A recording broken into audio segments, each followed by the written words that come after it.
नमस्कार दोस्तों, आयुर्वेद मुतानाम में डॉक्टर विशाल से आप सभी का सदैव स्वागत करता हूं। दोस्तों, आज मैं आपको स्वर्ण माक्षिक के विषय में बताऊंगा। स्वर्ण माक्षिक का क्या प्रयोग है, स्वर्ण माक्षिक को स्वर्ण माक्षिक क्यों कहते हैं और स्वर्ण माक्षिक के क्या क्या प्रयोग हम कर सकते हैं, कौन कौन सी बीमारी में उसको दे सकते हैं और किस किस तरह के उपयोग होते हैं। तो स्वर्ण माक्षिक अपने आप में ही रस औषधि है, एक अपने आप में ही एक मानवीय औषधि है और इसको हमेशा एक वैद्य किसी न किसी कंडीशन में इसको देता है। तो दोस्तों, आज हम स्वर्ण माक्षिक के विषय में रसतंत्र संग्रह प्रयोग के अनुसार कई तरह के नुस्खों को, स्वर्ण माक्षिक के प्रयोगों को जानेंगे। स्वर्ण माक्षिक कैसा होता है और किस तरह का दिखता है और किस तरह से उसका काम करता है। तो शुरू से लेकर आखिरी तक इस वीडियो में बने रहिएगा। चैनल को सब्सक्राइब नहीं किया, सब्सक्राइब करके लाइक शेयर बेल आइकन दबा दीजिएगा और तो ताकि इसी तरह के कंटेंट आपको मेरे चैनल पे मिलते रहते हैं। तो शुरू करते हैं स्वर्ण माक्षिक। स्वर्ण माक्षिक बताने से पहले बता दूं कि हो सकता है ये वीडियो थोड़ा बड़ा हो जाए, और बड़ा ना होगा तो उसका सेकंड पार्ट भी या थर्ड पार्ट भी हम बनाएंगे इस वीडियो को कंटिन्यू करने के लिए, क्योंकि इसके प्रयोग जो है रसतंत्र संग्रह में बहुत बड़े हैं। तो इसलिए इसका प्रयोग हम बताएंगे, तो आप सावधानी से इस पूरे प्रयोग को सुनिएगा। सबसे पहले स्वर्ण माक्षिक की बात करेंगे। स्वर्ण रहता है, इसको कुल्थी के साथ अपन मर्दन करेंगे, खरल करेंगे। उसके बाद 12 घंटे तक खरल करने के बाद इसको फिर फुट देंगे। उसके बाद बकरे के मूत्र के साथ इसका खरल किया जाता है और इसको फुट दिया जाता है, तो तब जाकर सोचता है कि इसमें इसकी भस्म तैयार होती है। इस तरह का एक प्रयोग है जो कि आप डिस्प्ले पर देख सकते हैं। इस तरह का प्रयोग यहाँ दिया हुआ है। तो आप इस प्रयोग के बाद बात करते हैं अब इसमें इसकी मात्रा की। मात्रा हम पहले बता देते हैं कि इसकी मात्रा कितनी दी जाती है। मात्रा देखा जाए तो इसकी 1 से 3 रत्ती तक इसकी मात्रा हम दे सकते हैं। और रही बात इसके बाद यानी 1 से 3 रत्ती तक, रत्ती का मतलब हुआ आप एक रत्ती पर 120 मिलीग्राम के आसपास होना चाहिए, 120 से 125 मिलीग्राम के आसपास। तो 300 मिलीग्राम तक जा सकते हैं। इसको आप गुलकंद के साथ दे सकते हैं, शहद के साथ दे सकते हैं, आप मौसम्बी के साथ दे सकते हैं, अनार के रस के साथ दे सकते हैं और भी बहुत सारी ग्लो सत्व के साथ दे सकते हैं, आप त्रिफला के साथ दे सकते हैं। ये आप देख लीजिए, इसमें डिस्प्ले पे भी देख लीजिए, इसमें दिया हुआ है। और मिश्री मक्खन के साथ इसको दे सकते हैं और ये बहुत लाभदायक मेडिसिन होती है। ये तो इसकी मात्रा सिंपल है। अब इसके प्रयोग देखते हैं। आयुर्वेद के अनुसार इसके कुछ प्रयोग हैं जो किए गए हैं, जो ऑथेंटिक हैं वैद्यों के उन नुस्खों के अनुसार। सबसे पहले तो उसको आप मसूरी का, जैसे कि मसूरी का होता है आपको चिकन पॉक्स हो जाए, मसूरी का में कांचनार, अब तो जो कांचनार रहता है आप जानते हैं, कांचनार की छाल जो रहती है, कांचनार एक तो पौधा है, आप देख सकते हैं डिस्प्ले पर पौधा आता है कांचनार का। कांचनार की छाल के क्वाथ यानी उसके काढ़े के साथ उसको दे सकते हैं और उसके अंतर्गत आप उसके जो विषय, उसका जो मसूरी का विषय था वो बाहर आ जाता है, उसके साथ आप उसको दे सकते हैं। उसको बच्चे को बहुत फ़ायदा होगा। पहला नुस्खा।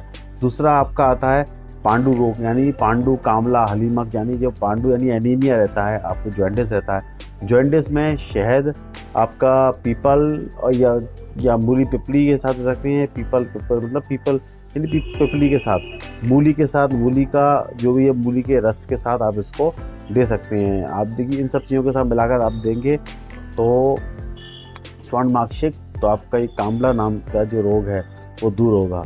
एक तो ये हीमोग्लोबिन बॉडी में बढ़ाता है, पहली चीज़, क्योंकि इसमें गुण है हीमोग्लोबिन बढ़ाने का, और क्योंकि इसमें लौह भस्म होती है। 2 प्रकार के आपके स्वर्ण माक्षिक होते हैं, एक तो आपका ताम्र और दूसरा आयरन मतलब लौह। एक होता है, एक अपना होता है ताम्र प्रधान, दूसरा होता है लौह प्रधान, यानी कॉपर पायरेट और आयरन पायरेट।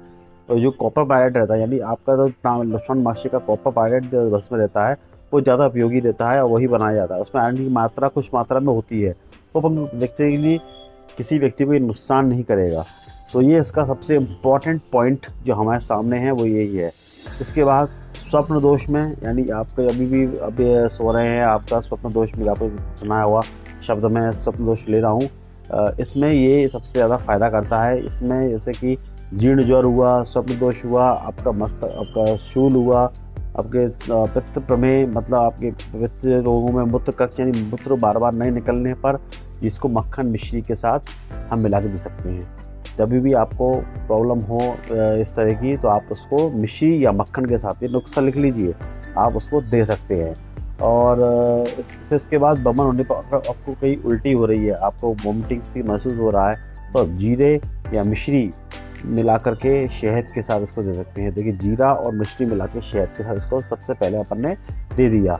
फिर आप आते हैं निद्रानाश। अगर आपको अगर नींद नहीं आ रही है तो उस कंडीशन में आप इसको सौंठ और आंवले के साथ, सौंठ आंवले के और मुरब्बे के साथ इसको दे सकते हैं।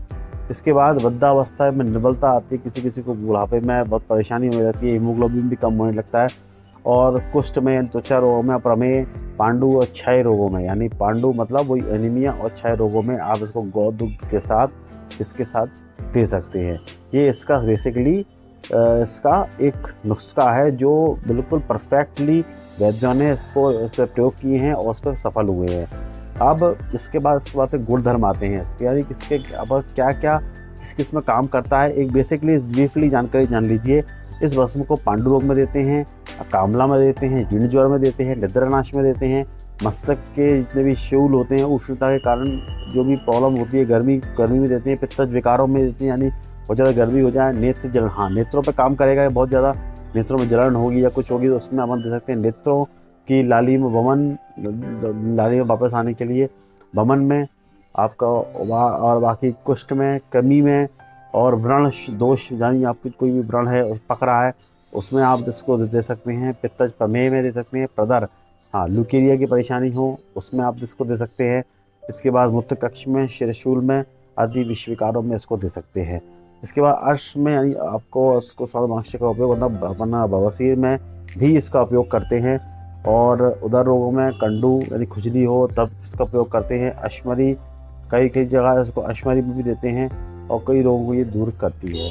तो दोस्तों ये इसकी इस पूरे मैंने इसका सार जो है किताब का जो मैंने आपको सामने प्रस्तुत किया हुआ है, और आपको मैंने स्वादमांशिक के विषय में कई चीज़ें बता दी हैं। अब इस वीडियो को मैं यही विराम देता हूँ, और अगले वीडियो में इसके सेकंड पार्ट और थर्ड पार्ट में कुछ और चीज़ें इसके स्वादमांशिक के विषय में बताऊँगा। तो अगर आप मुझसे पेड कंसल्टेंसी चाहते हैं तो आप इस नंबर पर संपर्क कर सकते हैं। अकारण फ़ोन मत कीजिएगा, फ़ोन तभी लगाइएगा जब आपको परेशानी हो और आप पेड कंसल्टेंसी पे करने की स्थिति में रहें, तभी आप मेरे को कॉल कीजिएगा। अकारण फ़ोन ना कीजिएगा, ताकि मेरा भी समय नष्ट ना हो, आपका समय भी नष्ट ना हो। और कंसल्टेंसी पेड रहेगी, आपको उससे कंसल्टेंसी में पेटीएम या इस नंबर पे फ़ोनपे के थ्रू आपको देनी पड़ेगी, तभी जाकर के मैं आपको कुछ परामर्श दे पाऊँगा, आपकी प्रॉब्लम सॉल्व कर पाऊँगा। प्रॉब्लम आप व्हाट्सएप पर बता सकते हैं। तो दोस्तों इसी के साथ इस वीडियो को विराम देता हूँ, मिलता हूँ इसके अगले भाग के वीडियो में। आप इस वीडियो में बने रहिएगा। धन्यवाद।